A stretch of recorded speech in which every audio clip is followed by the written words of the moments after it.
Hari good morning, good afternoon and good evening. अब पता नहीं आप लोग ये वीडियो कब देखो, इसलिए 3 एक साथ ही बोल दिया।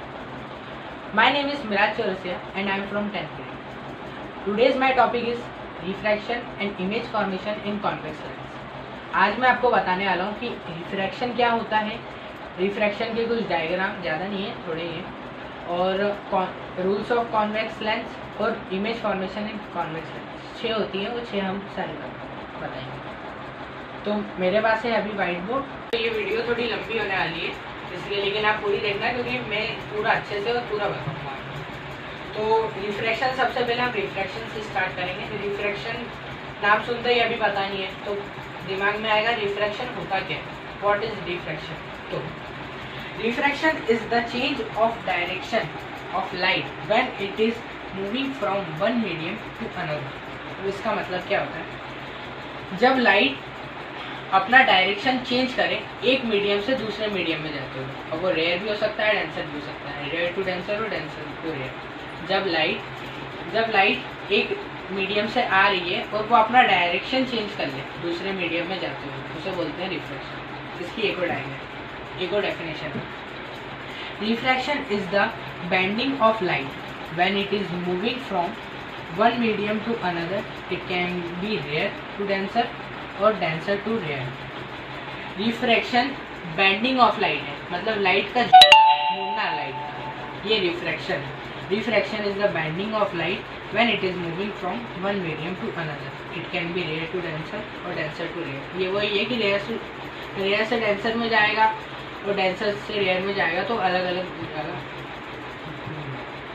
और इसके कुछ पॉइंट है। When light pass through rare to denser it bend towards the normal. आपको पता है कि जैसे जो भी रहता है उसका एक नॉर्मल रहता है जो स्ट्रेट रहता है।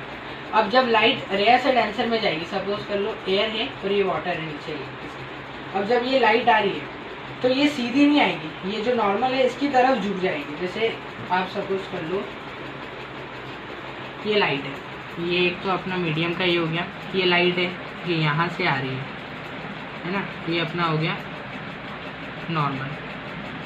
अब ये सीधी नहीं जाएगी, नहीं तो ये रिफ्रैक्शन होगा ही नहीं, ये इसकी तरफ झुक जाएगी, इसको बोलेंगे रिफ्रैक्शन। और when light pass through denser to rare it bend away from the normal. हाँ, अब जब डेंसर जो है वहाँ से जब रेयर में जाएगी लाइट, तो वो लाइट उसकी वापस से ये नॉर्मल की तरफ नहीं आएगी, ये उससे दूर जाएगी। ये है अपना हाथ, ये है लाइट, ये है नॉर्मल। अब इसमें रेयर टू डेंसर में क्या हुआ, इसके पास है, लेकिन इसमें क्या होगा, ये इससे दूर है, ये इससे दूर जाएगी। अब ये सीधी नहीं है, ये इस तरफ जाएगी, थोड़ा ब्लैक, ये वाइट बोर्ड की थोड़ी प्रॉब्लम होती है, ये ऐसा है ना। तो अब देखेंगे हम इसके कुछ डायग्राम्स। कि रिफ्रैक्शन में हमको कोई ज़्यादा डायग्राम नहीं पढ़ने, हमारे पास एक दो ही रहते हैं, क्योंकि बाकी जो रहते हैं वो रिफ्रैक्टिव इंडेक्स के रहते हैं जो समझना है ना। तो ये रिफ्रैक्शन में एक ही डायग्राम से मैं आपको समझा देता हूँ। अब इसमें आप पहले सपोज क्या मान लो कि ये है एक कांच का गिलास जो डेंसर का काम करेगा हमारे लिए। तो समझिए ये जो इंसिडेंस रे है ये इस एंगल से आ रही है, जब ये डेंसर में जाएगी तो ये बैंड हो जाएगी नॉर्मल के, इतना तो अभी हमने देखा था, है ना। लेकिन जब ये वापस इसके बाहर निकलेगी तो ये दोनों जो रहेंगे एक दूसरे के पैरेलल रहेंगे। अब ऐसा क्यों? ऐसा इसलिए होगा क्योंकि अभी तो ये रेयर से डेंसर में आ रही थी इसलिए बैंड हुई, लेकिन ये जो लाइट अब जा रही है ये तो डेंसर है ना, डेंसर से रेयर में जा रही है, इसलिए ये अवे होगी नॉर्मल से। बस इतना ही है, ज़्यादा हमें कुछ नहीं करना। अब हम पढ़ेंगे रूल्स ऑफ कॉन्वेक्स लेंस। हाँ, तो अब हम देखेंगे रूल्स ऑफ कॉन्वेक्स लेंस। इससे पहले मैं आपको बता दूँ कि मैं ये वीडियो इतने पार्ट में क्यों बना रहा हूँ, क्योंकि मैं अच्छे से आपको अच्छे से पता चल जाए कि कौन से पार्ट में क्या चीज़ आ रही है। ये तो एक पार्ट में तो मैं बना सकता हूँ, लेकिन मैं इसलिए अलग अलग पार्ट में बना रहा हूँ ताकि आपको पता चल जाए। अब हम देखेंगे rules of convex lens. 3 rule होते हैं इसके, फटाफट देख लेते हैं क्योंकि वीडियो भी अब धीरे धीरे समझ जाएगा। पहला, इफ अ लाइट रे passes parallelly to the principal axis after refraction it will goes through f2। इसका मतलब क्या है कि अगर कोई सी भी लाइट रे इन्फिनिटी पे से आ रही है या कहीं पर भी रखी है, यहाँ रखिए, अगर ये पैरेलली आ रही है तो ऑप्टिकल सेंटर से नहीं, ऑप्टिकल सेंटर नहीं है, सॉरी, हाँ पैरेलली आ रही है, तो ये रिफ्रैक्शन के बाद F2 पे से जाएगी, ये सीधी आई है, अब ये ऐसे डाइवर्ट हो जाएगी। Second, if the ray passes through F1 after refraction it passes parallelly to the principal axis. अब ये इसका उल्टा है, पहले क्या देखा था, पैरेलली आ रही है तो F2 पे से जा रही है, अब हम देखेंगे, अब ये पैरेलली तो है नहीं, ये F1 पे से अगर जाएगी तो ये रिफ्रैक्शन के बाद प्रिंसिपल एक्सिस के पैरेलल हो जाएगी।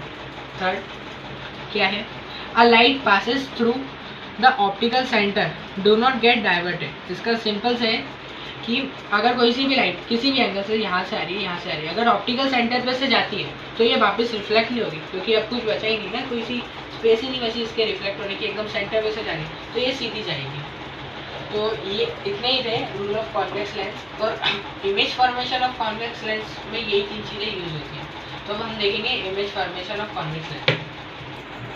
अब हम देखेंगे इमेज फॉर्मेशन इन कॉन्वेक्स लेंस। हमने 3 रूल से पता कर लिया है कि कैसे कैसे इमेज बन सकती है और लाइट कैसे कैसे जाएगी, और ये हम इस पूरे जितने भी फॉर्मेशन है इन सब में ये 3 रूल ही काम आते हैं। अब हम देखते हैं कैसे।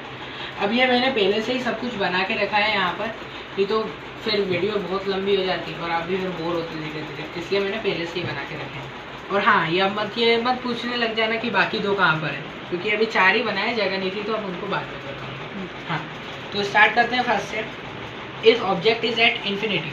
मान लो कि कोई भी ऑब्जेक्ट इन्फिनिटी पे है। अब इसका मतलब ये नहीं कि कहीं मतलब लाखों करोड़ों दूर, इन्फिनिटी मतलब जो अभी हमने मेजर नहीं करा, कहीं पर भी हो सकता है ऑब्जेक्ट, वहाँ भी हो सकता है, और दूर हो सकता है, थोड़ा दूर हो सकता है।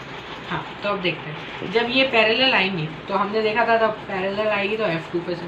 अब ये जब जो लाइटें पैरेलल आ रही हैं, ये रिफ्रैक्शन के बाद F2 पे मीट करेंगी, और जहाँ ये मीट करेंगी ये होगी इसकी इमेज फॉर्मेशन की जगह। अब इसकी इमेज देख लेते हैं हम। पोजीशन क्या है एट F2 पता है, नेचर क्या है रियल इन्वर्टेड। हाँ, इसमें एक चीज़ और आपको बता देता हूँ कि इसमें जितनी भी चीज़ें राइट साइड बनती हैं वो रियल होती हैं, क्योंकि उस साइड प्लस का साइन है, इस साइड माइनस का। हाँ, अब ये जितने भी केस हैं इन सब में हमें प्लस का साइन ही मिलेगा, मतलब कि रियली इमेज बनेगी। बस जो 6th केस है आखिरी, उसमें हमारी इमेज वर्चुअल बनेगी, वो आपको बाद में पता चलेगा कैसे। हाँ, पोजीशन मतलब इसका साइज़ क्या है, पॉइंट साइज बहुत ही बारीक बनेगी, एकदम छोटी सी। अब अगला देख लेते हैं। If object is beyond 2F1। अब ये इसके पीछे है, हमें पता है कहाँ पर है, मान लो यहाँ पर है 2F1 पे, ये जो हाइट है यहाँ से हमने लाइट रे पास करी है, तो रिफ्रैक्शन के बाद ये तो 2F2 से जाएगा और ये ऑप्टिक सेंटर से जाएगी। अब ये जिस जगह पर ये दोनों चीज़ें मीट करेंगी वो जगह कहाँ रहेगी, F2 और 2F2 के बीच में। इमेज में पता चल जाएगा, देखते हैं पोजीशन क्या है इसकी इमेज बनने की, between 2F2 and F2 and 2F2 पे। इसका साइज़ क्या रहेगा, स्मॉलर देन ऑब्जेक्ट। नेचर क्या रहेगा, रियल इन्वर्टेड, पता ही ये तो अभी वहाँ तक 5th केस तक हमें रियल ही मिलेंगे।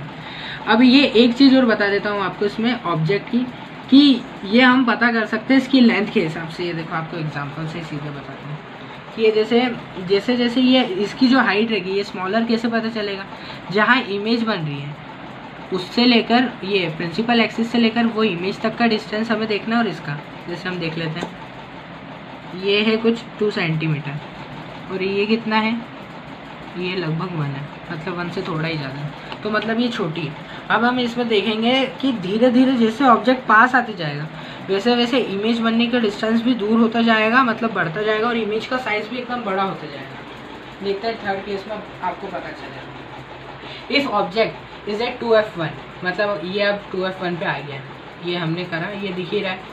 अब ये बनेगी कहाँ पर, 2F2 पर नीचे, और इसका जो साइज़ रहेगा सेम रहेगा, इमेज में देख लेते हैं। Position 2F2, size same is object, मतलब अभी ये बराबर है, ये देखिए ये 2 ये 2, अब ये बराबर है ना। नीचे रियल इन्वर्टेड पता है। 4था case, if object is between 2F1 and F1। अब ये जरूरी नहीं है कि एकदम इसके सेंटर में हो, इन दोनों में कहीं पर भी ले सकते हैं अपन। अगर ये ऑब्जेक्ट यहाँ पर है, ये रिफ्रैक्शन के बाद अब इसकी जो इमेज बनने की जगह होगी वो 2F2 के भी पीछे रहेगी। कहाँ, यहाँ ये इसमें यहाँ कहीं बनेगी 2F2 के, ये दिख रहा है 2F2 कहाँ पर है, इसके पीछे।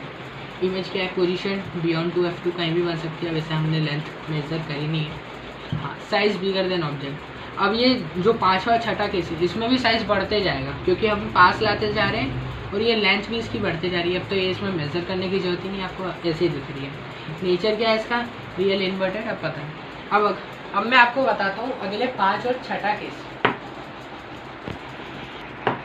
हाँ, तो ये हमारे 2 केस बचे हैं, जगह ज़्यादा थी इसलिए मैंने बड़े बड़े बना दिए। सीधे देखते हैं 5th case. If object is at F1, अगर ऑब्जेक्ट यहाँ F1 पे होगा तो ये यहाँ जाएंगे। अभी आपको दिख नहीं रहा है कि कहाँ मीट होगी, जो कि ये बहुत दूर जाके बनेगी, इसलिए तो इसकी इमेज कैसी बनेगी, पोजीशन क्या होगी इसकी कि एट इन्फिनिटी। अब हमको पता नहीं है कहाँ बनने वाली है, इसलिए इन्फिनिटी, बहुत दूर बनेगी। Nature real inverted right side बनती है तो रियल ही होगी। साइज़ कैसा होगा, इनलार्ज, बहुत बड़ी इमेज बनने वाली बनेगी। 6th case. हाँ, अब ये था जिसमें इमेज वर्चुअल बनेगी और इसका थोड़ा अलग दिख जाएगा।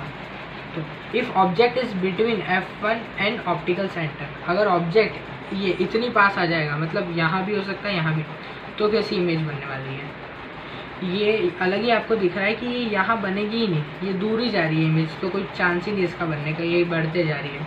तो हम सपोज करते हैं कि ये यहाँ बने, मतलब लेफ़्ट साइड में हम देख रहे हैं कि अगर इस साइड रिफ्लेक्ट हो तो ये किस साइड बनने वाली है, तो ये यहाँ गई 2F1 के पीछे, थोड़ी सी गलती हो होगी इसलिए यहाँ 2F1 के ऊपर दिख रही है लेकिन पीछे बन रही है। इमेज की सी पोजीशन 2F1। अब आप ये मत सोचना कि इमेज तो बन नहीं रही है तो क्यों 2F1 बताए, क्योंकि यहाँ हम सपोज तो कर रहे हैं ना बनेगी इमेज। नेचर क्या हुआ, वर्चुअल इरेक्ट, क्योंकि अब ये था आखिरी जिसमें रियल नहीं बनेगी इमेज, वर्चुअल बनेगी क्योंकि लेफ़्ट साइड में बन रही है, और साइज़ इसका मैग्नीफाइड। ये थे 6 केस, ये थे हमारे 6 केस।